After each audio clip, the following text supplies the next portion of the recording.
শব্দের অর্থ হচ্ছে এটা একটা রাষ্ট্রীয় পদ, যেমন প্রেসিডেন্ট, প্রাইম মিনিস্টার এমন পদ আছে। ফেরো বা ফেরাউন এটা হচ্ছে একটা রাষ্ট্রীয় পদের নাম। তো ফেরাউনের আসল নাম হচ্ছে রেমেসিস। কি নাম? রেমেসিস। রেমেসিস 1, রেমেসিস 2 এরকম করে নাম থাকে আর কি। আর যে ফেরাউনের মমিটা আমরা পেয়েছি তারও একটা নাম আছে, তার নাম হচ্ছে, আমি এনসাইক্লোপিডিয়া ব্রিটানিকা থেকে এটা পেয়েছি, তার নাম হচ্ছে মনেপ্তাহ। যে ফেরাউনের মমিটা আমরা পেয়েছি এর নাম হচ্ছে মনেপ্তাহ, তার মূল নাম। তাকে রেমেসিস বলা হতো, আর তার টাইটেল হচ্ছে ফেরো বা ফেরাউন। ঠিক আছে? এখন এই ফেরাউনদের সময় ইউসুফ আলাইহিস সালামের রেখে যাওয়া সেই যে বনু ইসরাইল, এরা আর উন্নত জীবন যাপন করতে পারলো না। তারা দাসত্বের শৃঙ্খলে আবদ্ধ হলো, তাদের উপর জুলুম নির্যাতন শুরু হতে লাগলো। এক পর্যায়ে ফেরাউন তাদেরকে ডিভাইড অ্যান্ড রুলের মতো করে সমাজে নিপীড়িত করতে লাগে। আর ফেরাউনের অনেক পাপ ছিল, যে পাপটা আমরা আসলে অল্প কথায় ব্যাখ্যা করতে পারবো না। এক কথায় সে নিজেকে আল্লাহ দাবি করেছিল। তারপরে সে সমাজের মধ্যে শিরকের প্রচলন ঘটাতো। সে কন্যা সন্তানদেরকে জীবিত রাখতো, পুত্র সন্তানদেরকে হত্যা করে ফেলতো। সে সমাজের মানুষদেরকে বিভক্ত করত, দুর্বলের উপর সবলের অত্যাচার চালাতো। এবং তার একটা অহংকার ছিল, সেটা হচ্ছে সেনাবাহিনীর অহংকার। সে মনে করতো যে সে ওই সময়কার সুপার পাওয়ার, তাকে কেউ পরাজিত করতে পারবে না। ঠিক এখনকার বিশ্বের পরাশক্তিগুলোর মতোই তার দাম্ভিকতা ছিল আর কি। তো একটা কথা বলে নেই, এই ফেরাউন এবং মূসা আলাইহিস সালাম, এই ফেরাউন যখন বনু ইসরাইলকে নির্যাতন করতে লাগলো, তখন আল্লাহ পাক একজন নবী পাঠালেন, তার নাম কি? মূসা আলাইহিস সালাম। আর মূসা আলাইহিস সালাম আর ফেরাউনকে নিয়ে কোরআনুল কারীমে প্রায় 44টা সূরার মধ্যে কথা আছে। আমি হিসাব করে দেখেছি এবং আমি টুকটাক ঘাটাঘাটি করে দেখেছি যে প্রায় 44টা সূরার মধ্যে 532টা আয়াত আছে মূসা এবং ফেরাউনকে নিয়ে। কথা বুঝতে পারছেন? 532টা। কোরআনের টোটাল আয়াত কত? একদম ভুল উত্তর, 6236। 6000 কত? 236। মতবিরোধ আছে, তবে 6236টা আয়াতের পক্ষে শক্ত দলিল আছে। তো এটাকে পার্সেন্টেজ দিয়ে করবেন, যারা ম্যাথামেটিক্স পারেন তারা তো খুব সহজেই পারবেন। তো পার্সেন্টেজ করলে দেখবেন যে 8.53% আয়াত মূসা এবং ফেরাউনকে নিয়ে। 100%-এর মধ্যে প্রায় 8.5 বা 9% আয়াত কাকে নিয়ে? মূসা এবং ফেরাউনকে। এমনি এমনি তো আল্লাহ পাক এই কাজটা করবেন না নিঃসন্দেহে। এর মধ্যে একটা শিক্ষা বা মেসেজ আছে, সেটা হলো আমাদের জন্যে, উম্মতে মুহাম্মাদির জন্যে যেই সব জাতির মধ্যে সবচেয়ে বেশি শিক্ষা আছে, তার মধ্যে সবচেয়ে ইম্পর্টেন্ট হচ্ছে মূসা এবং ফেরাউনের সময়। মূসা এবং ফেরাউন, এই ঘটনার মধ্যে যে শিক্ষাগুলো আছে, এটা আমাদের জন্য সবচেয়ে বেশি ইম্পর্টেন্ট। এই জন্য এত বেশি আয়াত নাজিল করা হয়েছে। কোরআনের যে কোনো সূরা খুলবেন দেখবেন মূসা আর ফেরাউন, মূসা আর ফেরাউন। কি কারণ? এমনি এমনি নিঃসন্দেহে শেষ জামানে আমরা যারা বাস করব, তাদের জন্য এই ঘটনার মধ্যে বিশাল কিছু শিক্ষা আছে। শিক্ষাগুলো আমরা ইনশাআল্লাহ আজকে জানবো। তো এখন মূসা আলাইহিস সালাম এই ফেরাউনের যুগে জন্ম লাভ করলেন। তবে ফেরাউনকে জ্যোতিষীরা বলেছিল আগেই যে ওই সামদেশ থেকে একটা আগুন আসছে যে তোমার সিংহাসনকে পুড়িয়ে ফেলবে। এর ফলশ্রুতিতে ফেরাউন যেটা করলো, সমস্ত পুত্র সন্তান যারা হতো এদেরকে তারা জবাই করে হত্যা করতো। তো যখন জনগণ বলল যে কাজটা খুব খারাপ, প্রতিবাদ শুরু হলো, তখন 1 বছর গ্যাপ দেওয়া শুরু করলো। 1 বছর মারবে, আরেক বছর রাখবে, আরেক বছর মারবে, আরেক বছর রাখবে। যেই বছর মারলো না, সেই বছর জন্ম লাভ করলো মূসা আলাইহিস সালামের ভাই হারুন আলাইহিস সালাম। ঠিক আছে? উনিও কিন্তু নবী ছিলেন। আচ্ছা, আর যে বছর মারার কথা, সেই বছর জন্ম লাভ করলেন মূসা আলাইহিস সালাম। এখন আমি খুব শর্ট করে বলছি, অনেক ডিটেলস বলতে গেলে 3টা বেজে যাবে, আজকে আসরও হতে পারে। তো এখন যে বছর মারার কথা, সেই বছর জন্ম লাভ করলেন মূসা আলাইহিস সালাম। এখন মূসা আলাইহিস সালামের মা কিন্তু তখন খুব শঙ্কিত, ফেরাউন তার সন্তানকে হত্যা করবে। আল্লাহ রাব্বুল আলামিন কোরআনের মধ্যে বলেছেন সূরা কাসাসের মধ্যে। কোন সূরা? সূরা কাসাস। আমি 2টা সূরার নাম বলছি, আজকে বাসায় গিয়ে পড়বেন। এই 2টা সূরার মধ্যে সবচেয়ে বেশি হিস্ট্রি আছে মূসা এবং ফেরাউন এই বিষয়টার উপরে। একটা সূরার নাম হচ্ছে সূরা তাহা, এখানে সুন্দর করে ধারাবাহিকভাবে গল্পটা দেওয়া আছে। আর একটা সূরা হচ্ছে সূরা কাসাস। এই 2টা পড়বেন অর্থ সহ।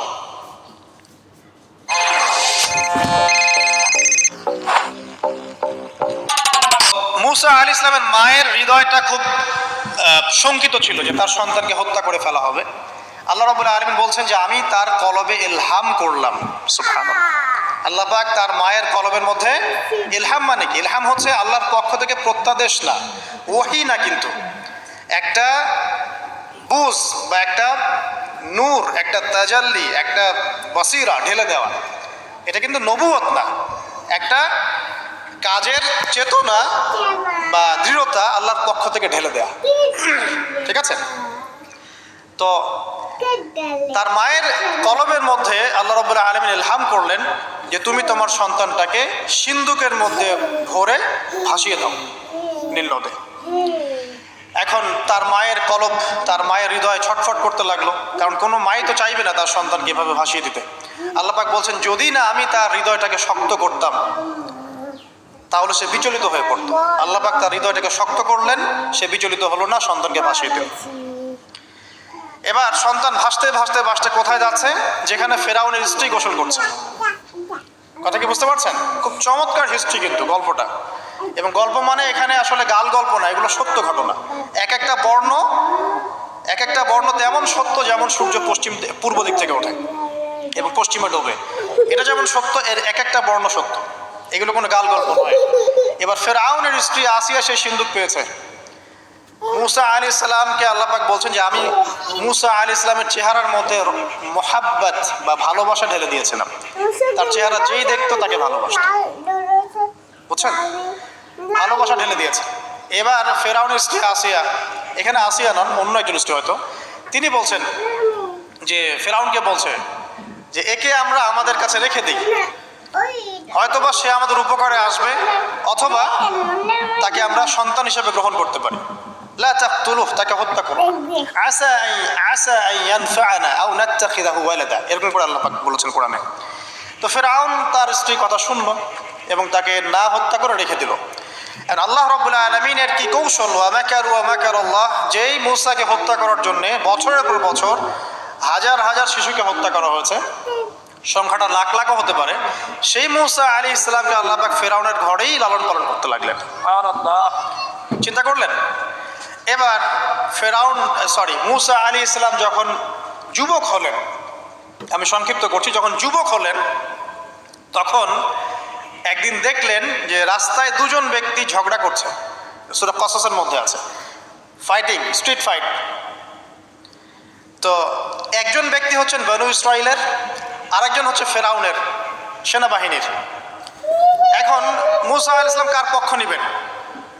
তিনি বনু ইসরাইলের পক্ষ নিলেন। তিনি গিয়ে তাকে বাঁচানোর চেষ্টা করলেন এবং শুধু একটা ঘুষি দিয়েছেন, ফাওয়াকাযাহু, একটা ঘুষি, ফাকাদা আলাইহি, এবং এই একটা ঘুষিতেই সেই ব্যক্তি ডেড। এটা কোরআনে আছে সূরা কসসে। তার মানে কোরআন দলিল দিচ্ছে যে মানুষের বডিতে এমন এমন পার্টস আছে, এমন এমন জায়গা আছে যেখানে একটা ঘুষি মারলেও মানুষ মারা যেতে পারে। কি বুঝলেন? যারা মার্শাল আর্ট শিখেছেন বা শিখছেন তারা এটা আরো ভালো বুঝবেন। মানুষের এই বডিতে এমন অনেকগুলো জায়গা আছে, 7টা বা 8টা বা 10টার মতো, যেখানে একটা ঘুষি দিলেও মানুষ মরতে পারে। সো ভালো কিছু শিখেন, শিখলে ঠিক আছে, টিকটক প্রজন্ম না হয় আর এই মোবাইলে লুডো না খেলে ভালো কিছু শেখেন, ইনশাআল্লাহ কাজে দিবে। আত্মরক্ষা শেখা খারাপ? আচ্ছা, তো তবে দাড়ি টুপি নিয়ে শিখতে চান না, সমস্যায় পড়তে পারে। তো এখন একটা ঘুষিতে সেই ব্যক্তি মারা গেল।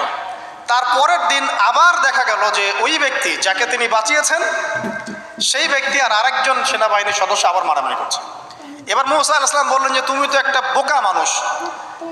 এবার সে আবার চড়াও হতে শুরু করলো মূসা আলাইহিস সালাম, কিন্তু এবার একজন ব্যক্তি এসে তাকে বললেন যে গতকাল তুমি কিন্তু একজনকে হত্যা করেছো এক ঘুষিতে, আজকে আবার তুমি এই কাজ করতে যাচ্ছ, তুমি তো এখানে স্বৈরাচারের মতো আচরণ করছো। মূসা আলাইহিস সালাম তখন আল্লাহর কাছে ক্ষমা চাইলেন, বললেন ইন্নাহু হাযা মিন আমালিশ শাইতান, এটা তো শয়তানের মতো কাজ, শয়তানের কাজ হয়ে গেল। রব্বিক ফিরলি, আল্লাহ আমাকে মাফ করে দিন। ফাগফার আল্লাহ, আল্লাহ পাক বলছেন আমি তাকে মাফ করে দিলাম। তো তিনি তো ইচ্ছাকৃতভাবে করেন নাই, করেছেন আনইনটেনশনালি, এটা হয়ে গেছে। কিন্তু এখন ফেরাউন মূসা আলাইহিস সালামকে ধাওয়া করতে শুরু করলো, কারণ ফেরাউনের দৃষ্টিতে মূসা আলাইহিস সালাম একটা মার্ডার করেছে তার দৃষ্টিতে, কিন্তু মূসা আলাইহিস সালাম তো আর এটা করেন নাই, ইচ্ছা করে এটা হয়নি, অ্যাক্সিডেন্টলি হয়ে গেছে। এখন মুসা আলাইহিস সালামকে এক ব্যক্তি এসে বলল, তুমি এখান থেকে তাড়াতাড়ি পালাও, এই মিশরে থাকলে ফেরাউন তোমাকে ধরে এখন শাস্তি দিবে। এখন মুসা আলাইহিস সালাম বাধ্য হয়ে মিশর থেকে চলে যাচ্ছেন কোথায়? মাদিয়ান। কোন জায়গা? মাদিয়ান। এটাও আরবের মধ্যে একটা জায়গা, যেই জায়গার নবী হচ্ছেন শুআইব আলাইহিস সালাম। কি নাম? আচ্ছা, এবার শুআইব আলাইহিস সালামের সেই কওমে মুসা আলাইহিস সালাম গেলেন, না খাবার আছে, না পানি, না কাপড়, কিছুই নাই, একদম রিক্ত হস্ত।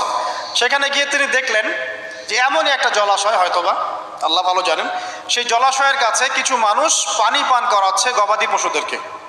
আমি কি বুঝাতে পারছি? আচ্ছা, তো দূরে দুজন মেয়ে দাঁড়িয়ে আছে। এই দুজন মেয়ে অনেকক্ষণ থেকে দাঁড়িয়ে আছে, তারা পানি পান করতে পারছে না। মুসা আলাইহিস সালাম অনেকক্ষণ থেকে অবজার্ভ করছেন যে মেয়ে দুটো পানি পান করতে পারছে না গবাদি পশুদেরকে। তিনি প্রথমে একটু অস্বস্তি বোধ করলেন, তারপরে আবার গেলেন তাদের কাছে, গিয়ে বললেন কি সমস্যা। তখন সেই মেয়েরা বলল, যতক্ষণ পর্যন্ত আমার কওমের লোকেরা এখান থেকে সরে যায় না, ততক্ষণ আমরা পানি পান করতে পারি না, কারণ আমরা দুর্বল, মেয়ে মানুষকে টাইম দিচ্ছে না আর কি। আর এদিকে আমাদের বাবা অত্যন্ত বৃদ্ধ মানুষ, বাসায় পড়ে আছেন একা। তখন মুসা আলাইহিস সালাম যুবক ছিলেন এবং তিনি কিন্তু শক্তিশালী ছিলেন, কওয়িউন আমিন, বিশ্বস্ত এবং শক্তিশালী। ওই যে এক ঘুষিতে মানুষ মারা মানুষ, কি মনে করছেন? তো তিনি এবার ওই গবাদি পশুদেরকে নিয়ে এসে পানি পান করালেন।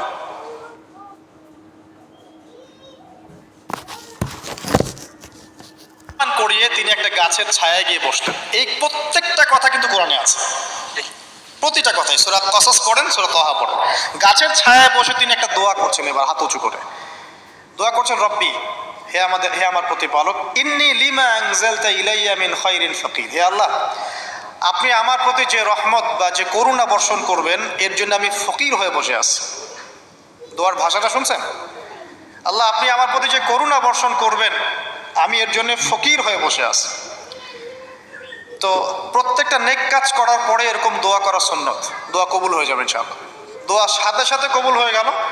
এখন ওই দুইজন মেয়ের মধ্যে একজন মেয়ে হেঁটে হেঁটে আসছে। ওই মেয়ে কিভাবে হেঁটে এসেছে সেটাও কোরআন বলেছে, কিভাবে হেঁটে এসেছে সেটাও কোরআনে বলেছে সূরা কসসের মধ্যে। সূরা কসসে আল্লাহ পাক বলছেন, ওই দুইজন মেয়ের মধ্যে একজন হেঁটে হেঁটে আসলো লাজুক পায়ে। কেমন পায়ে? লাজুক পায়ে। যেই চলাফেরা আপনি এখনকার মেয়েদের মধ্যে দেখতে পারবেন না। এখনকার মেয়েদের হাঁটার মধ্যে লজ্জা আছে, লজ্জাশীলতার সাথে লাজুক ভঙ্গিতে সেই মেয়ে হেঁটে হেঁটে আসলো। আল্লাহ পাক সেই কথাটাও কোরআনে বলেছেন। ওই মেয়ের হেঁটে আসাটা আল্লাহ রাব্বুল আলামিন ব্যাখ্যা করেছেন। সেই মেয়ে, দুইজন মেয়ের একজন মেয়ে হেঁটে হেঁটে আসছে মুসা আলাইহিস সালামের কাছে লাজুক ভঙ্গিতে, লজ্জায় মুখ নত করে, লজ্জাশীলতার সাথে এসে বলছেন যে আমার বাবা আপনাকে ডাকছে। তার বাবাকে? শুআয়ব আলাইহিস সালাম, আমার বাবা আপনাকে ডাকছে। এবার তিনি গেলেন শুআয়ব আলাইহিস সালামের কাছে, গিয়ে তার কিসসা বা কাহিনীটা বললেন। শুআয়ব আলাইহিস সালামও কিন্তু একজন নবী এবং জবরদস্ত নবী। বলে রাখি, শুআয়ব আলাইহিস সালামের কওম সর্বপ্রথম সেই কওম যাকে ভূমিকম্প দিয়ে ধ্বংস করা হয়েছিল। সর্বপ্রথম পৃথিবীতে ভূমিকম্প দিয়ে যে কওমকে ধ্বংস করে দেওয়া হয়েছে সেটা হচ্ছে শুআয়ব আলাইহিস সালামের কওম। আর তিনটা বড় বড় ভূমিকম্প আমাদের সামনে অপেক্ষা করছে শেষ জামানায়। তিনটা হবেই, একটা পৃথিবীর পশ্চিম দিকে, একটা পৃথিবীর পূর্ব দিকে। আর পূর্ব দিক বলতে কিন্তু আমাদের দিক, Indonesia, Malaysia, Bangladesh, Pakistan, Sri Lanka, India, এই পুরো জায়গা হচ্ছে পূর্ব দিক। আর পশ্চিমা সভ্যতা তো বোঝেন, পশ্চিম কোন দিকে। আর একটা হবে পৃথিবীর মাঝখানে। মাঝখান কোনটা? এই যে জাজিরাতুল আরব, এখানে একটা হবে। এটা হবেই, কোনো বিজ্ঞানী ঠেকাতে পারবে না। তো শুআয়ব আলাইহিস সালামের কওম সেই কওম যাকে ভূমিকম্প দিয়ে ধ্বংস করা হয়েছিল। তো এখন মুসা আলাইহিস সালাম তার কাছে গিয়ে তার ঘটনাগুলো বললেন। শুআয়ব আলাইহিস সালাম তাকে বললেন, ঠিক আছে, আমার মেয়ের একটা দাবি। আমার মেয়ে বলেছে যে তুমি হচ্ছ বিশ্বস্ত এবং শক্তিশালী, তোমাকে যেন আমি আমার কাজে নিয়োগ করি। আসলে মেয়ে বাবাকে ইঙ্গিত একটা মানে মনের ভাব ব্যক্ত করেছে আর কি। তখন তার বাবা সেই ভাবটা বুঝতে পেরেছেন। তিনি বলেছেন, ঠিক আছে, আমি আমার এই মেয়ের সাথে তোমাকে বিয়ে দিব। শর্ত কি? শর্ত হচ্ছে তোমাকে 8 বছর আমার এখানে কাজ করতে হবে। 8 বছর? কত বছর? 8 বছর কাজ করার বিনিময়ে আমি তোমাকে আমার মেয়ের সাথে বিয়ে দিচ্ছি। আর যদি তুমি চাও তাহলে 10 বছর পূর্ণ করতে পারো। তো মুসা আলাইহিস সালাম বলেন, ঠিক আছে, আমাদের মাঝে আল্লাহ পাক সাক্ষী হিসেবে যথেষ্ট। এবার সেখানে মুসা আলাইহিস সালাম তার সংসার শুরু করলেন। 10 বছর অতিবাহিত হলো। তারপরে এখন মিশরে ফিরে যাওয়ার পালা। মুসা আলাইহিস সালাম তার স্ত্রীকে নিয়ে কোথায় যাচ্ছেন এখন? মিশর, তার হোম টাউন, ঠিক আছে, মাদারল্যান্ড। কিন্তু যাত্রা পথে তুয়া উপত্যকায় বিভিন্ন কিতাবে এসেছে তার স্ত্রীর প্রসব বেদনা শুরু হয়। তখন তিনি আগুন তালাশ করতে থাকেন। আগুন তালাশ করতে করতে আস্তে আস্তে তিনি এমন একটা জায়গার দিকে চলে যান তুয়া উপত্যকায়, যেখানে দেখেন যে গাছের উপর আগুন জ্বলছে। এবং তখন আগুনকে ফলো করতে করতে হঠাৎ তিনি এক গায়েবী আওয়াজ শুনতে পান। আওয়াজটা হচ্ছে এমন, আমি একটু পড়ে শোনাই। আওয়াজটা হচ্ছে এমন যে ইন্নী আনা রব্বুক ফাখলা'না আলাইক ইন্নাকা বিল ওয়াদিল মুকদ্দাস তুয়া। এই আওয়াজটা আল্লাহ পাকের। কার আওয়াজ? সুবহানাল্লাহ। আল্লাহ পাক মুসা আলাইহিস সালামের সাথে কথা বলছেন এই জায়গায়। আল্লাহ পাক বলছেন, নিশ্চয়ই আমি তোমার রব, তোমার জুতা খুলে ফেলো, কারণ তুমি একটা পবিত্র উপত্যকায় আছো। চিন্তা করতে পারেন? ওয়া আনা আখতারতুকা, এবং আমি তোমাকে বাছাই করেছি হে মুসা, ফাসতামি' লিমা ইউহা, তুমি খুব মনোযোগ দিয়ে শোনো, আমি তোমার কাছে যা ওহী করছি এটা মনোযোগ দিয়ে শোনো। ইন্নানি আনা আল্লাহ, নিশ্চয়ই আমি আল্লাহ। আল্লাহ বলছেন ইন্নানি আনা আল্লাহ, নিশ্চয়ই আমি আল্লাহ। লা ইলাহা ইল্লা আনা, আল্লাহ বলছেন আমি ছাড়া কোনো ইলাহ নেই। ফা'বুদনি, আমার ইবাদত করো। ওয়া আকিমিস সালাতা লিযিকরি, আমার স্মরণের জন্য সালাত কায়েম করো। ইন্নাস সাআতা লাআতিয়াতুন, নিশ্চয়ই কিয়ামত অবশ্যই আসবে। আকাদু উখফিহা, আমি এটাকে গোপন রেখেছি। লিতুজজা কুল্লু নাফসিন বিমা তাসআ, যাতে করে প্রত্যেক নফসকে তার প্রতিদান দেয়া যায়। ফালা ইয়াসুদ্দান্নাকা আনহা মান লা ইউমিনু বিহা ওয়াত্তাবা'a হাওয়াহু ফাতারদা, যারা প্রবৃত্তির অনুসরণ করে তারা যেন তোমাকে এই বিষয়টার প্রতি ঈমান আনা থেকে দূরে রাখতে না পারে। আল্লাহ পাক এই পর্যন্ত বললেন। এরপর আল্লাহ বলছেন ওয়া মা তিলকা বিয়ামিনিকা ইয়া মূসা, মূসা তোমার ডান হাতে এটা কি? মূসা আলাইহিস সালাম বলছেন যে ক্বালা হিয়া আসায়া, এটা আমার লাঠি। তার সাথে কি ছিল? একটা লাঠি।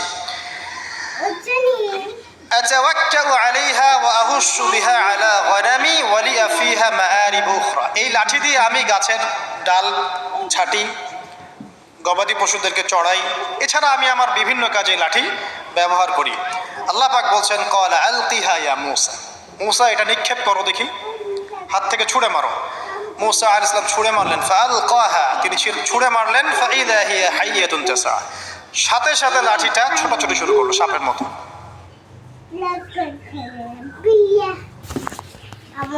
বিয়ে করবে কখন? ছুঁড়ে মারলেন। ফাইদা হিয়া হাইয়াতুন তাসা, সাথে সাথে লাঠিটা ছোটাছুটি শুরু করলো সাপের মতো। অন্য সূরায় আছে এই দৃশ্য দেখার সাথে সাথে মূসা আলাইহিস সালাম উল্টা দিকে দৌড় দিয়েছিলেন। স্বাভাবিক, ভয় পাওয়া স্বাভাবিক। তো তখন আল্লাহ পাক বলেছিলেন যে তুমি ভয় পেও না, আমার কাছে নবীগণ ভয় পায় না। ঠিক আছে, অন্য সূরা এগুলো আছে, আমি শর্ট করে বলছি। এরপরে আল্লাহ পাক বললেন ক্বালা খুযহা ওয়া লা তাখাফ, তুমি এটাকে ধরো, এটাকে ভয় পেও না। সানুঈদুহা সিরাতাহাল উলা, তুমি ধরা মাত্রই সেটা আবার লাঠিতে রূপান্তরিত হবে। আরেকটা কাজ করো, ওয়াদমুম ইয়াদাকা ইলা জানাহিক, তোমার হাতটাকে বগলের নিচে নিয়ে যাও। তাখরুজ বাইদা মিন গায়রি সু, এটাকে বের করো, তারপর দেখবে এটা স্বচ্ছ আলো প্রদান করবে। সুবহানাল্লাহ। বগলের মধ্যে হাত নিয়ে আসো, হাতটাকে বের করো, দেখবে হাত থেকে স্বচ্ছ আলো বের হবে। এই দুইটা মুজিজা আল্লাহ পাক তাকে দিলেন। আয়াতুন উখরা, এটা আরেকটা নিদর্শন। তো এখানে কি হলো? মূসা আলাইহিস সালাম নবুয়ত পেলেন। Shortcut key? মূসা আলাইহিস সালাম কি পেলেন? নবুয়ত পেলেন। নবুয়ত পাওয়ার সাথে সাথে আল্লাহ পাক তাকে দুটো মুজিজা দিলেন। একটা হচ্ছে লাঠি, আরেকটা কি? হাত বগল থেকে বের করলেই কি হবে? আলো বের হয়ে যাবে। এবার তার ডিউটি কি? আল্লাহ পাক ডিউটি দিচ্ছেন তাকে যে ইযহাব ইলা ফিরআউনা ইন্নাহু তাগা, এবার তোমার কাজ হচ্ছে তুমি ফেরাউনের কাছে যাবে, কারণ ফেরাউন সীমা লঙ্ঘন করেছে। তখন মূসা আলাইহিস সালাম বললেন রব্বি ইশরাহ লি সাদরি, আল্লাহ আমার বক্ষটাকে প্রশস্ত করে দিন। মানে আমার তো সেখানে যাওয়ার সাহস হচ্ছে না, আমি তো সেখানে ওদের দৃষ্টিতে একজন খুনের আসামি, ওদের দৃষ্টিতে ওরা তো আমাকে পেলে হত্যা করে ফেলবে। আল্লাহ পাক বলছেন কেল্লা, কখনো না, তারা তোমাকে হত্যা করতে পারবে না।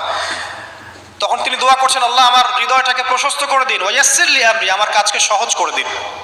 ওয়াহলুল উকদাতাম মিন লিসানি, আমার লিসান, আমার জিহ্বায় জড়তা আছে আল্লাহ, এটাকে দূর করে দিন। ইয়াফকাহু কাওলি, যাতে মানুষ আমার কথা বুঝতে পারে। এই দোয়া করলেন, কবুল হয়ে গেল। এবং আরো দোয়া করলেন যে ওয়াজআলনি ওয়াজিরাম মিন আহলি, আমার পরিবারের মধ্য থেকে একজন ওয়াজির দেন। ওয়াজির মানে সহায়ক, যেটা হচ্ছেন হারুন আলাইহিস সালাম, যাতে করে আমরা কি করতে পারি, বেশি বেশি আমরা জিকির করতে পারি এবং আমাদের কাজ সহজ হয়। তো আল্লাহ রাব্বুল আলামিন তার ভাই হারুন আলাইহিস সালামকেও নবুয়ত দান করলেন, দুজন মিলে। এখন আল্লাহ পাক বলছেন ইযহাবা ইলা ফিরআউন, তোমরা দুজন ফিরআউনের কাছে যাও, ইন্নাহু তাগা, সে সীমা লঙ্ঘন করেছে, তবে ফাকুলা লাহু কাওলান লাইয়িনা, তার সাথে নরম সুরে কথা বলো, লাআল্লাহু ইয়াতাযাক্কারু আও ইয়াখশা, হয়তোবা সে উপদেশ গ্রহণ করবে অথবা আল্লাহকে ভয় করতে পারে। তো ডিউটি দেয়া হলো যে তোমাদের কাজ এখন এটা, এবং তোমাদের ভয় পাওয়ার কোনো কারণ নাই, সে তোমাদের কোনো ক্ষতি করতে পারবে না। তার কাছে যাও, মুজিজা দেখাও, আল্লাহর দিকে দাওয়াত দাও, লা ইলাহা ইল্লাল্লাহ। যদি সে দাওয়াত কবুল করে আলহামদুলিল্লাহ, যদি না করে তাহলে আমি আল্লাহ তার জন্য যথেষ্ট।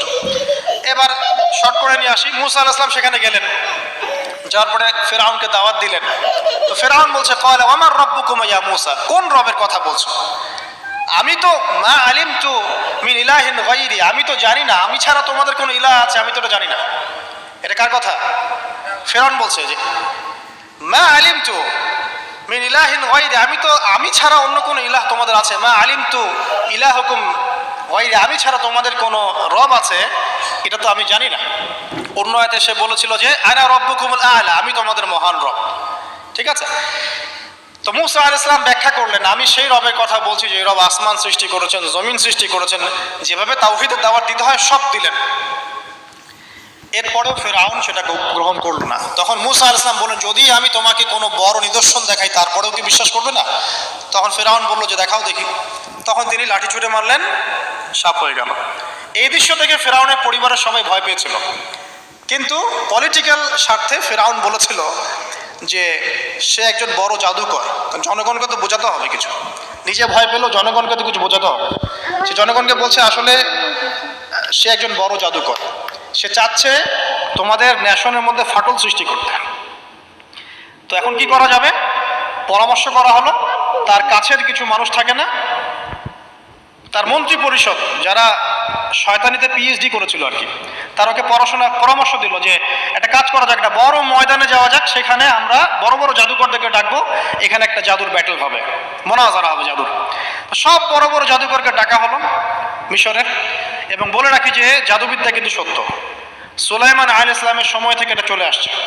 হারুত এবং মারুত ফেরেশতাকে কিন্তু এর মধ্য দিয়ে পরীক্ষা করা হয়েছে মানব জাতিকে। যাই হোক, তো জাদু থেকে বাঁচার জন্য কোরআন এবং সুন্নাহর যে দোয়া কালামগুলো আছে এগুলো নিয়মিত পড়বেন ইনশাআল্লাহ। আল্লাহ পাক আমাদেরকে হেফাজত করুন, আমিন।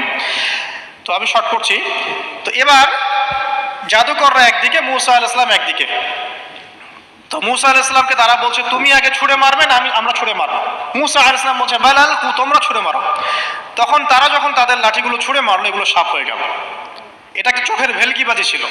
আল্লাহ পাক এই জাদুটাকে বলেছেন কোরআনে সিহরুন আযীম, বড় একটা জাদু করেছিল তারা, মানে তারা জাদুবিদ্যায় খুব পারদর্শী ছিল। এখন যেমন সায়েন্সের যুগ, তখন কিন্তু জাদুবিদ্যার যুগ ছিল। ঠিক আছে? তো মুসা আলাইহিস সালাম তারপর কিছুটা ভয় পেয়ে গেলেন। আল্লাহ পাক বলেন তুমি ভয় পেও না, বরং তোমার লাঠি ছুঁড়ে মারো, ইন্নাকা আনতাল আ'লা, তুমি বিজয়ী হবে ইনশাআল্লাহ তাআলা। এরপর মুসা আলাইহিস সালাম লাঠি ছুঁড়ে মারার সাথে সাথেই তার লাঠিটা যে সাপে রূপান্তরিত হলো, এই সাপটা বাকি সব সাপকে খেয়ে ফেললো। এই দৃশ্য দেখার সাথে সাথেই ওই জাদুকর যারা ছিল, সবচেয়ে বড় বড় জাদুকর একটা সমাজে, সবচেয়ে বড় বড় জাদুকর সাথে সাথে মুসলিম হয়ে গেল। বললো যে আমান, হারুনের রবের প্রতি ঈমান নিয়ে আসলাম। তখন ফিরআউন বলল যে ও আচ্ছা, তাহলে ইন্নাহু কাবীরুকুম আল্লামাকুমুস সিহর, তাহলে মুসাই হচ্ছে তোমাদের লিডার, যে তোমাদেরকে জাদু শিখিয়েছে। তাহলে পলিটিক্যাল লোকজনের কথাগুলো এরকমই, সত্য কখনো স্বীকার করতে যাবে না। তো তাহলে মুসাই মনে হয় তোমাদের চেয়ে বড় জাদুকর, তাহলে তোমাদের শাস্তি দিব এবার আমরা। কি শাস্তি? ওই যে শুলদণ্ড দিয়ে ডান দিকের হাত বাম দিকের পা কেটে ফেলবো। চিন্তা করতে পারেন, একদিকের হাত একদিকের পা কেটে শুলদণ্ড দিয়ে ঝুলিয়ে রাখলো। তখন এই জাদুকররা এমন একটা কথা বলেছে যেটা পড়লে আমরা চোখ দিয়ে পানি পড়ে যায়। এই জাদুকররা বলেছিল যে তোমার যা ইচ্ছা তুমি তা করো, ফাকদি মা আনতা কা, তোমার যা মনে চায়, তোমার যা মনে চায় তাই কর। কথাটা শুনছেন? ফাকদি মা আনতা কা, তোমার যা মনে চায় তাই করো। কিন্তু আমরা ইন্না আমান্না বিরব্বি হারুন ওয়া মুসা, আমরা মুসা এবং হারুনের রবের প্রতি ঈমান এনেছি। আশা করা যায় যে আমরা এই ঈমান আনার ফলে সারা জীবন জাদুবিদ্যা চর্চা করে যে পাপ করেছি, আল্লাহ পাক সব পাপ মাফ করে দিবেন ইনশাআল্লাহ। দেখেন, একটা সেজদা না করেও তারা জান্নাতে চলে গেল। দেখলেন, তারা কিন্তু নামাজ পড়তে পারে নাই, সুযোগ হয়নি, রোজা রাখতে পারে নাই, জাকাত দিতে পারে নাই, শুধু খালেস ঈমান যে না আল্লাহকে চিনেছি, আল্লাহ ছাড়া কোনো ইলাহ নাই, আল্লাহ ছাড়া কাউকে পরোয়া করি না, আল্লাহই সব কিছু। তারপরে তাদেরকে ফাঁসি দেওয়া হলো, হাত পা কেটে ফেলা হলো, জান্নাত। এই ঘটনাটা পড়বে তহার মধ্যে আছে। যাই হোক, এখন এভাবে যখন মুসা আলাইহিস সালামকে পরাজিত করতে পারলো না, মুসা আলাইহিস সালাম তাদেরকে সময় দিলেন, তওবা করে ফিরে আসো, আল্লাহ পাক মাফ করে দিবেন। কিন্তু ফেরাউন এবং তার দলবল এগুলো সহ্য করলো না, বরং ফেরাউন টিটকারি করছিল, এই হামান তুমি আছো? হামান বলছে হ্যাঁ আছি, আমার জন্য একটা বড় প্রাসাদ নির্মাণ করো, ইট পোড়াও, আমার জন্য উঁচু প্রাসাদ তৈরি করো, যাতে আমি উকি মেরে দেখতে পারি মুসার রব কোথায় আছে। কথা বুঝতে পারছেন? আমার কাছে মনে হয় হয়তোবা, আল্লাহু আ'লাম, হয়তোবা এই আয়াতটা মিশরের পিরামিডের দিকে ইঙ্গিত করছে, হয়তোবা, আমি জানি না সঠিক, আমি মানে 100% নিশ্চিতভাবে বলতে পারবো না, কিন্তু আমার কাছে মনে হয় হয়তোবা এটা সেই সময়কারই ঘটনা যে হামান ইট পোড়াতে থাকো, ইট এবং পাথর পোড়াও, উঁচু উঁচু উঁচু একদম সর্বোচ্চ এক কিছু তৈরি করো, প্রাসাদ তৈরি করো, যাতে করে আমি তার উপরে উঠে মুসার ইলাহকে দেখতে পারি। এটা কার কথা? এরপরে নয়টা আযাব আল্লাহ পাক দিয়েছেন। কয়টা? 9টা। একবার সতর্ক করা হয়, যদি না শোনে আল্লাহ পাক আযাব দিলেন, রক্তের সমস্ত পানি রক্ত হয়ে গেল। এবার ফেরাউন এবং তার লোকজন এসে বলে আমরা তওবা করব, মুসা তুমি দোয়া করো আল্লাহর কাছে, আল্লাহ যেন সরিয়ে দেয়। মুসা আলাইহিস সালাম দোয়া করেন, আযাব সরে যায়, তারা আবার নাফরমানি শুরু করে। কথা বুঝতে পারছেন? তারপরে আযাব আসলো ব্যাঙের, সবখানে ব্যাঙ দিয়ে ভর্তি। তারপরে আবার তওবা করার প্রত্যয় ব্যক্ত করলো, তওবা করলো না, আবার আযাব। এরপরে আযাব উকুনের, কিসের? উকুন। এভাবে একটা একটা করে আসতে থাকলো। এবার প্লেগ, তারপর ফড়িং। প্লেগ এমনভাবে এসেছিল যে একদিনেই 70,000 মানুষ মারা গেছে। এভাবে 9টা আযাব আল্লাহ পাক দিলেন, কিন্তু ফেরাউন কিছুতেই ঈমান আনলো না। এবার সবশেষ পালা, সর্বশেষে মুসা আলাইহিস সালাম বললেন যে বনু ইসরাইলকে আমার সাথে যেতে দিবা কিনা সেটা বল। তো এখন যেহেতু অনেক মানুষ মারা যাচ্ছে প্লেগে, সবশেষে গিয়ে মুসা আলাইহিস সালামের কাছে ফেরাউন এবং তার এই যে হামান, কারুন, যারা ছিল, এরা নমনীয় হলো এবং বললো ঠিক আছে, তোমরা বনু ইসরাইলকে নিয়ে এখান থেকে বের হয়ে যাও, মিশরে আমরা আর কোনো আপদ চাই না, তোমরা চলে যাও এখান থেকে। এবার যখন মুসা আলাইহিস সালাম এবং বনু ইসরাইল এখান থেকে বের হয়ে যাচ্ছেন, বলা হচ্ছে তাদের সংখ্যা ছিল প্রায় 30 লক্ষ, কেউ বলেছেন 40 লক্ষ, সংখ্যাটা ফ্যাক্ট না। বনু ইসরাইলের একটা বড় কম ছিল, 10 থেকে 20% মানুষ মিশরের বনু ইসরাইল ছিল। তারা এখন বের হয়ে যাচ্ছেন রাতের অন্ধকার শেষ হয়ে ফজরের সময়। ফেরাউনের মাথায় আবার শয়তানি চাপলো, সে বলল না, এদেরকে যেতে দেওয়া যাবে না, যদি চলে যায় ওখানে গিয়ে যদি বিদ্রোহ করে আমাদের উপর হামলা করে, কি করণীয়? ফুল ফোর্স নিয়ে, তার যত সেনাবাহিনী ছিল সমস্ত সেনাবাহিনী নিয়ে ফেরাউন মুসা আলাইহিস সালাম এবং তার কওমকে ধাওয়া করা শুরু করলো পিছন থেকে। এবার মুসা আলাইহিস সালাম যাচ্ছেন, তার কওমকে সাথে নিয়ে, সামনে পড়ে গেল লোহিত সাগর। কোন সাগর? লোহিত সাগর। আর পিছনে ফেরাউনের বাহিনী। এইরকম একটা অবস্থায় মুসা আলাইহিস সালামের কওমের কিছু মানুষ বলেছিল ইন্না লামুদরাকুন, হে মুসা আমরা তো ধরা পড়ে গেলাম, আমরা তখন যেতে পারবো না, সামনে সাগর, পিছনে ফেরাউন। এই সময় মুসা আলাইহিস সালাম একটা কথা বলেছিলেন, এই কথাটা যে বলতে পারবে বিপদের সময় আল্লাহ পাক তার সাথে থাকবেন ইনশাআল্লাহ। মুসা আলাইহিস সালাম বলেছেন কাল্লা, ওইরকম একটা অবস্থা তিনি বলছেন কাল্লা, কখনো নয়, ইন্না রাব্বি মাইয়া সাইয়াহদিন, আমার রব আমার সাথে আছেন, তিনি আমাকে পথ দেখাবেন। কথা বুঝতে পারছেন? ব্যাস আল্লাহ পাকের সাহায্য নেমে আসলো, তিনি বললেন লাঠি ছুঁড়ে মারো। লাঠি ছুঁড়ে মারার সাথে সাথেই একটা দুইটা না 12টা রাস্তা হয়ে গেল, পানি ভেদ করে, সাগর ভেদ করে। আর এই 12টা রাস্তা দিয়ে, এটা কোনো গাল গল্প নয়, 12টা রাস্তা দিয়ে বনু ইসরাইলের 12টা দল চলে গেল, পার হয়ে গেল। আর ফেরাউন এটা অবাক হয়ে দেখছে। এক পর্যায়ে সেও সিদ্ধান্ত নিল যে আমিও আমার ফোর্স নিয়ে ধাওয়া করব। এই যে সে নামলো লোহিত সাগরের সাথে সাথে পানি আবার আগের জায়গায়। এক মুহূর্তের মধ্যে, মানে একদিনে পুরো ফেরাউন এবং ফেরাউনের যত সেনাবাহিনী আছে একদিনের মধ্যেই শেষ, পৃথিবী থেকে চিরবিদায়। আল্লাহ পাক এত চমৎকার করে কথাটা বলেছেন, কাম তারাকু মিন জান্নাতি ওয়া উয়ুন, তারা কতই না বড় বড় জান্নাত মানে বাগান এবং প্রস্রবণ পার হয়ে চলে গেল। তো কুনুজি ওয়া মাকামিন কারীম, কত সুন্দর সুন্দর জায়গা তারা ছেড়ে দিয়ে চলে গেল এবং তারা ধাওয়া করতে লাগলো ফেরাউন মুসার বাহিনীকে। যখন তারা ডুবে গেল, ফামা বাকাত আলাইহিমুস সামা ওয়াল আরদ, তাদের জন্য আসমান এবং জমিনের কোনো সৃষ্টি এক ফোঁটা চোখের পানিও ফেলেনি। আমরা উঠবো না। এটা আপনি সূরা দুখানের মধ্যে পাবেন, আরো বিস্তারিত আছে। তো এই যে ঘটনাটা ঘটেছে, এই ঘটনাটা ঘটেছে মুহররম মাসের 10 তারিখে। কয় তারিখে? এই হচ্ছে সেই ঘটনা যার স্মরণে আমরা মুহররম মাসের 10 তারিখে সওম রাখি। কথা কি বুঝতে পারছেন? এটাই সেই ঘটনা, যেই ঘটনার ফলশ্রুতিতে এটাকে স্মরণীয় করে রাখতে আল্লাহ পাক কিয়ামত পর্যন্ত এই আশুরার সওমটাকে রেখে দিয়েছে। এটা ইহুদিরাও রেখেছে, ইসলাম আসার পূর্বে, মানে নবী সাল্লাল্লাহু আলাইহি ওয়াসাল্লামের শরীয়ত আসার পূর্বেও আগের জাতিরাও এটাকে রেখেছিল। নবী সাল্লাল্লাহু আলাইহি ওয়াসাল্লাম এই সওমটাকে রেখেছেন, মুহররম মাসের এই 10 তারিখের সওমটা, এবং তিনি বলেছেন যে আমি আশা করি এই সওম রাখার ফলে 1 বছরের গুনাহ আল্লাহ পাক মাফ করে দিবেন। এবং একজন সাহাবী এসে জিজ্ঞাসা করছিলেন যে কোন মাসের রোজা রমাজান মাসের পরে সর্বোত্তম?